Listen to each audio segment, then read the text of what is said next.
नमस्कार दोस्तों, स्वागत है आप सभी का आज की एक और नई वीडियो में।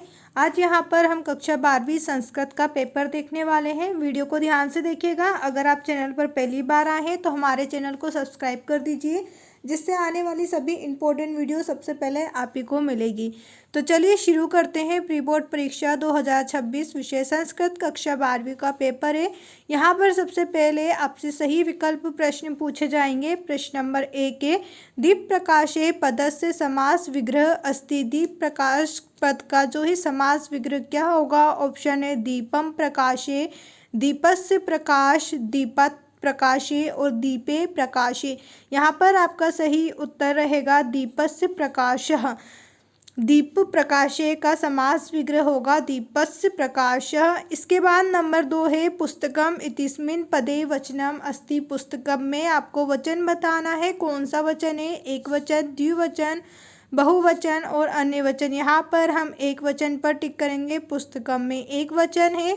नंबर 3 पर है, अधोलिखितेषु अवयव नास्ति। यहाँ पर आपसे पूछा गया है इन सब में से अवयव नहीं है। ऑप्शन है अत्र, यत्र, सर्वत्र और पत्र। यहाँ पर हम पत्र पर टिक करेंगे। पत्र जो शब्द है वो अवयव नहीं है। इसके बाद नंबर 4 पर है, सदाचार एवं परमो धर्म अस्मिन् वाक्ये अवयव अस्ति। यहाँ पर आपको एक वाक्य दिया गया है, सदाचार एवं परमो धर्म। इस वाक्य में आपको अवयव बताना है। ऑप्शन है परम, धर्म, सदाचार और एव। यहाँ पर हम एव पर टिक करेंगे।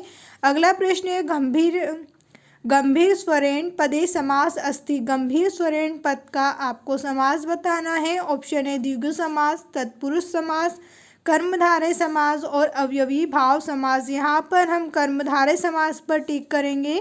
इसके बाद है नंबर 6 पर, शांतो भव पदस्य संधि विच्छेद अस्ति। शांतो भव का आपको संधि विच्छेद बताना है। ऑप्शन है शांत प्लस भव, शांत प्लस भव, शांत प्लस अभव और शांत प्लस भव। यहाँ पर आपका सही उत्तर रहेगा शांत प्लस भव। हम ऑप्शन फर्स्ट पर टिक करेंगे। इसके बाद अगला प्रश्न है, यहाँ पर आपको रिक्त स्थान दिए गए हैं, रिक्त स्थान की पूर्ति करना है। पहला रिक्त स्थान आपसे पूछा है, भवती पदे पुरुष अस्ति। भवती पद में आपको पुरुष बताना है। कौन सा पुरुष है? प्रथम या मध्यम? यहाँ पर हम प्रथम पुरुष पर टिक करेंगे। भवती पद में प्रथम पुरुष है। इसके बाद अगला प्रश्न है, पश्यन्ति इतिस्मिन् पदे धातु अस्ति। पश्यन्ति पद में आपको धातु बताना है। कौन सी धातु है? तो यहाँ पर हम दृश्य पर टिक करेंगे, सेकंड वाले पर। इसके बाद है, जल इतिस्मिन् पर्याय पद अस्ति। जल का आपको पर्याय शब्द बताना है। ऑप्शन है शशि और जलम। यहाँ पर हम जलम पर टिक करेंगे। जल का पर्याय जलम है। पठितवान पदे प्रत्यय अस्ति। पठितवान पद में आपको प्रत्यय बताना है। ऑप्शन है मतुप और कत्वतु। यहाँ पर हम कत्वतु पर टिक करेंगे। प्र उपसर्ग युक्त पद अस्ति। जिसमें प्र उपसर्ग लगा है वहाँ पद कौन सा है? प्रणमय या फिर प्राय। यहाँ पर हम प्राय पर टिक करेंगे। अगला प्रश्न है, पत्नी इतिस्मिन् पदे पर्याय अस्ति। पत्री शब्द का आपको पर्याय बताना है। यहाँ पर हम भार्या पर टिक करेंगे। अब इसके बाद प्रश्न नंबर 3 है, शुद्ध वाक्यानाम समक्ष आम, अशुद्ध वाक्याम समक्ष ना इति लिखित। आपको सही वाक्य के सामने आम लिखना है और अशुद्ध वाक्य के सामने ना लिखना है। पहला है, कुशल पदस्य योगे सप्तमी विभक्ति अस्ति। कुशल जो पद है क्या उसमें सप्तमी विभक्ति है? तो यहाँ पर आपका ये कथन सत्य रहेगा। इसके बाद है, अम्ला खद्योत्पत्ति इत्यर्थ अम्ला विशेष पदम अस्ति। तो यहाँ पर आपका ये असत्य रहेगा। यहाँ पर लिखा हुआ है अम्ला खद्योपक्ति इत्यंत्र। अम्ला जो है इसमें अम्ला जो शब्द है क्या वो विशेष पद है? तो यहाँ पर आपका सत्य रहेगा। अगला प्रश्न यहाँ पर है, मनोरथ स्वर संधने उदाहरणम अस्ति। मनोहर जो है क्या वो एक स्वर संधि का उदाहरण है? तो यहाँ कथन भी आपका सत्य रहेगा। आपको ना लिखना है। यहाँ पर भी ना लिखना है। पहले वाले में आपको इस प्रकार से आम लिखना है। अगला प्रश्न है, पंचवटी द्वंद्व समास है भवती। पंचवटी जो है क्या वो द्वंद्व समास है? तो यहाँ कथन भी आपका असत्य रहेगा। इसके बाद यहाँ पर आप देखिए अगला प्रश्न है, राजतेंदु दिलीप राजेंदु दिलीप इत्यत्र दिलीप विशेष पदम अस्ति। यहाँ पर जो आपको वाक्य दिया हुआ है उसमें क्या दिलीप एक विशेष पद है? तो यहाँ पर आपका जो है आंसर असत्य रहेगा, यहाँ आपको ना लिखना है। इसके बाद है नंबर 6 पे संप्रदास कारके चतुर्थी विभक्ति ना भवति। यहाँ पर जो आपसे पूछा गया है संप्रदास कारक जो है उसमें चतुर्थी विभक्ति नहीं है, तो यहाँ कथन भी आपका असत्य रहेगा। अब इसके बाद नंबर 4 पर आपको जोड़ी दी गई है, यहाँ पर आपको जोड़ी मिला लेना है। पहला है पीताम्बर, पीताम्बर को हम बहुव्रीहि समास से मिला देंगे। लप्य को हम विधाय से मिलाएंगे। खलु, खलु को हम अवयव से मिला देंगे। इसके बाद है परित्रातव्य, परित्रातव्य को जो है हम मिला देंगे तव्यत से। इसके बाद है यथा राजा, यथा राजा को हम मिलाएंगे उत्तम पुरुष। और लास्ट है हमारा पिबनी, जिसे हम तत्र से मिला देंगे।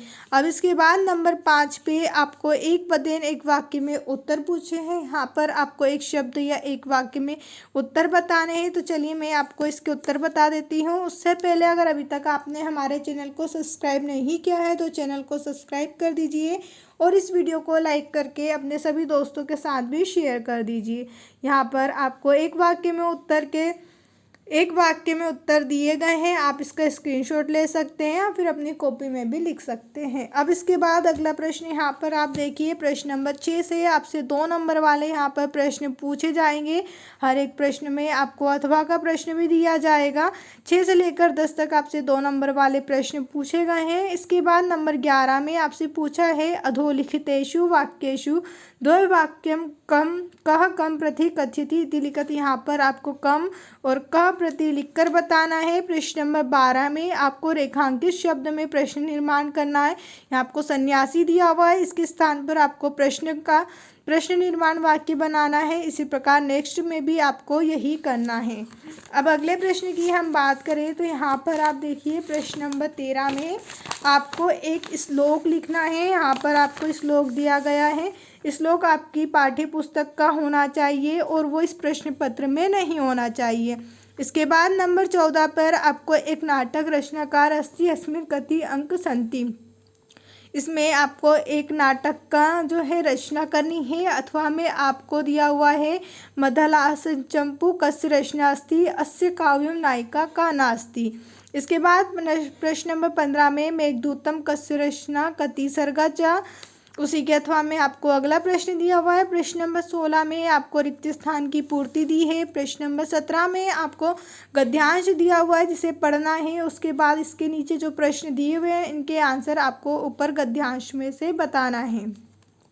आप इसमें से जिस भी प्रश्न का आंसर चाहते हैं मुझे कमेंट करके बता सकते हैं। हम आपको अपने टेलीग्राम चैनल पर उन सभी प्रश्नों का आंसर बताएंगे। आपको हमारे टेलीग्राम चैनल को ज्वाइन करने के लिए मैं नीचे डिस्क्रिप्शन में लिंक दे रही हूँ, जहाँ से आप हमारे टेलीग्राम चैनल को ज्वाइन कर सकते हैं, जहाँ आपको वही आंसर बताए जाएंगे जो आप मुझे कॉमेंट करके बताएंगे। इसके बाद आप प्रश्न नंबर 18 भी देख सकते हैं। इसमें आपको पद्यांश दिया हुआ है जिसे पढ़ना, उसके बाद आपको इसके आंसर बताना है। प्रश्न नंबर 19 में आपको एक यहाँ पर नाटक दिया हुआ है। इस नाटक को आपको ध्यान से पढ़ना है। उसके बाद नीचे कुछ प्रश्न दिए हुए हैं जिनके आंसर आपको यहाँ पर बता देना है। प्रश्न नंबर 20 में आपको एक प्रार्थना पत्र लिखना है संस्कृत भाषा में। उसी के अथवा में आपको एक यहाँ पर पत्र लिखने को पूछा गया है। प्रश्न नंबर 21 में अपठित गद्यांश है जिसे पढ़ने के बाद आपको नीचे वाले प्रश्नों के आंसर इस अपठित गद्यांश में से ढूंढकर बताना है। प्रश्न नंबर 22 में आपको यहाँ पर रिक्त स्थान दिया हुआ है जिसे पूर्ति करना है। और प्रश्न नंबर 23 में आपको एक परिचय लिखना है। आप महाकवि पर लिख सकते हैं, महाकवि बाणभट्ट पर लिख सकते हैं, वेदव्यास या फिर कालिदास। उम्मीद है आपको हमारी ये वीडियो पसंद आई होगी। अगर अभी भी कहीं डाउट है तो आप मुझे कमेंट करके पूछ सकते हैं। साथ में हमारे चैनल को सब्सक्राइब करना बिल्कुल ना भूलें और वीडियो को लाइक ज़रूर करें। वीडियो देखने के लिए आप सभी का धन्यवाद।